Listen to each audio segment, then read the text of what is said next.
আসসালামু আলাইকুম বন্ধুরা, সবাই কেমন আছেন শীতের ভিতরে? আমি তো আলহামদুলিল্লাহ ভালো আছি। গ্রাম থেকে রস এনেছে শীতের পিঠে বানাবো। পিঠে বানানোর জন্য এখানে আমি দুই ধরনের চাল নিয়েছি। একটা হলো সিদ্ধ চাল আর একটা হলো যে আল্লা চাল। দুইটা মিশিয়ে একসাথে যদি বানানো হয় পিঠেগুলো ফোলে এবং খুব নরম হয়, তুলতুলে হয়, খেতেও ভালো লাগে। এখন আমি এখানে চালগুলো ব্লেন্ডার করে নেব। আর আমি সবসময় আমি ব্লেন্ডার করে নিই পিঠেটা তৈরি করার আগে। এই যে গোলাটা হয়ে গেছে এবং অনেক সুন্দর হয়েছে গোলাটা।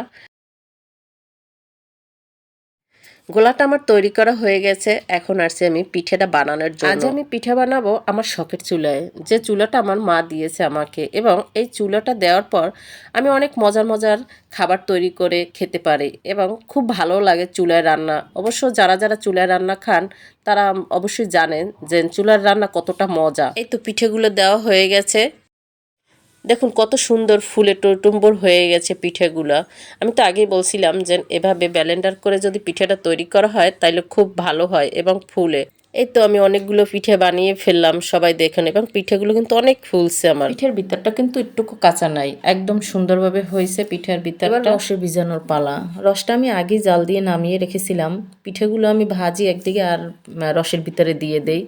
আর এভাবে দিলে রসটার পিঠেটা রসটার ভিতরে অনেকটাই ঢুকে যায় এবং অনেক সুন্দর ফুলেও থাকে। তো বন্ধুরা, রসে ভিজানোর পর পিঠাটা এরকম হয়েছে। এখন খেয়ে দেখবো কেমন লাগে।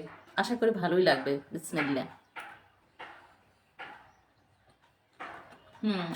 অনেক মজা হয়েছে।